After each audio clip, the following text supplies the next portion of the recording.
Bonjour et bienvenue. Aujourd'hui on va parler d'un petit utilitaire qui est réellement pas très cher mais qui peut rendre de grands services. Sur l'App Store, quand vous faites une recherche avec PDF, c'est la catastrophe, il y a une sélection et une foultitude de logiciels, tous pas forcément très intéressants. PDF Toolkit Plus, qui a bien 7 icônes, il faut faire attention parce qu'il a un homonyme dans le même genre. Il est édité par Marie-Camille Delsuc et il coûte 1,99 € hors promotion.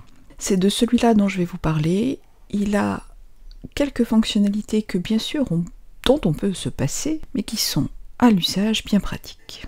PDF Toolkit est extrêmement léger. Une fois ouvert, voici la fenêtre commune qui comprend 4 boutons, à savoir fusion, fraction, extraction, texte, image et compressé. Le principe est le suivant, vous allez glisser des PDF sur la fenêtre, il indique automatiquement le nombre de pages et il vous permet de les fusionner. Vous pouvez les trier par ordre alphabétique, les trier par ordre alphabétique inverse, vous pouvez les réorganiser manuellement et donc composer votre fichier PDF qui va être créé en un instant, et donc la fusion par elle-même comprend toutes les pages et tous les documents, les uns mis après les autres.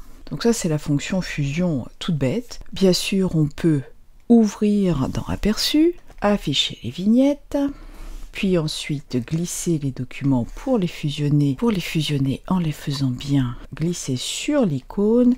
Mais bon, ce processus est très laborieux et très franchement, je ne vois pas l'intérêt de se prendre la tête, surtout si vous devez fusionner de nombreuses pages. Outre la fusion, vous avez la possibilité d'extraire. Donc si par exemple je prends ce document que j'ai, qui est donc la fusion que je viens de réaliser avec Aperçu, et je vais le glisser dessus. Il comprend 10 pages, vous avez même son poids qui s'inscrit, vous pouvez visualiser les pages si vous le souhaitez, et là vous avez la possibilité de fractionner le PDF de façon automatique, par exemple fractionner toutes les pages indépendantes, extraire des pages spécifiques, ou bien supprimer des pages spécifiques. Par exemple, ici j'ai une page blanche qui est la page numéro 4, je vais lui demander de supprimer la page 4,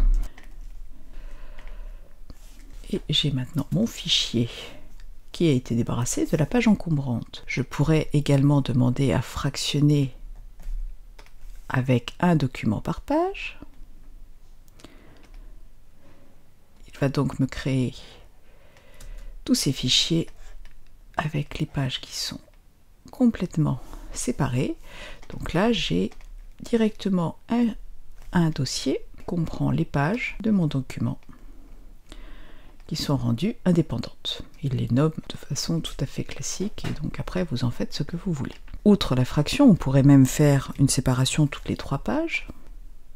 Ma fraction toutes les 3 pages donc comprendra 4 fichiers puisqu'il y avait 12 pages qui sont bien 3 par 3. L'extraction de pages, soit vous dites je veux la page 2, la page 5 et la page 7. Je vais extraire. Il me crée un document qui ne comprend que les pages que j'ai demandées, c'est-à-dire la page 5, la page 2, la page 5 et la page 7. Je peux aussi écrire une suite. Si je veux par exemple la page de 1 à 3, je vais mettre un tiret de 1 à 3 plus la page 9. Je vais donc obtenir sur ce PDF les pages 1 à 3 et la page 9 associées. Si vos PDF ont du contenu qui est extractible, c'est-à-dire uniquement si ce ne sont pas des PDF images, mais bien des PDF avec reconnaissance de caractère, vous avez la possibilité ici d'extraire le texte, d'extraire les images ou d'exporter comme toutes les pages comme des images à proprement parler et vous allez pouvoir changer le format. J'ai un PDF qui est sans reconnaissance. Je vais demander à exporter en très haute résolution en PNG. Donc là, il n'y a pas d'importance s'il y a reconnaissance de caractère ou pas. Voici le résultat. Donc, toutes les pages sont indépendantes. Elles ont toutes été exportées en PNG et en haute résolution. J'aurais bien sûr pu choisir un autre format. Ça, peu importe qu'il y ait ou pas du texte reconnu, pas de souci. Par contre, pour extraire le texte, bien sûr, il ne va pas faire d'OCR. Donc, je vais prendre ce PDF et je vais extraire, donc je vais demander à extraire la page 6. cette page 6 qui est un PDF avec reconnaissance de caractère, donc voilà, j'ai des images et du texte. Cette page 6, je vais la soumettre ici à ce travail qui est d'extraire le texte. Alors, il ne fait pas d'OCR, il se contente de récupérer le texte qui a déjà été reconnu. Mon texte est ici et j'ai la reconnaissance, c'est-à-dire uniquement ce qui a été travaillé par Readiris. Je vais imprimer cette page internet en PDF. Je vais l'envoyer ici, donc elle comporte à la fois des images, du texte et des liens. Je vais lui demander d'extraire les images, on va faire un essai. Manifestement c'est bon. Donc il a extrait les images et si je lui demande d'extraire le texte,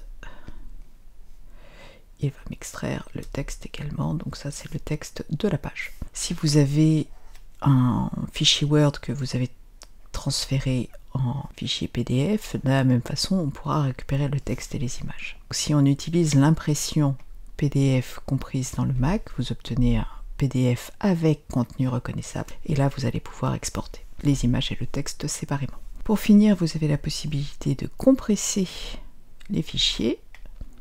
Donc là, j'ai par exemple un fichier de 23 MO qui comprend 16 pages. Si je le laisse en compression sans aucune perte, il fera toujours 23. Si je fais une compression en haute qualité, il passe à 15 MO. En qualité moyenne, il passera à 5 MO. Basse qualité et taille minimale, là, en général, c'est pas très joli. En haute qualité, on va compresser par exemple. Là, j'ai mon fichier ici que je vais ouvrir. Ça, c'est la version. On va enlever les vignettes.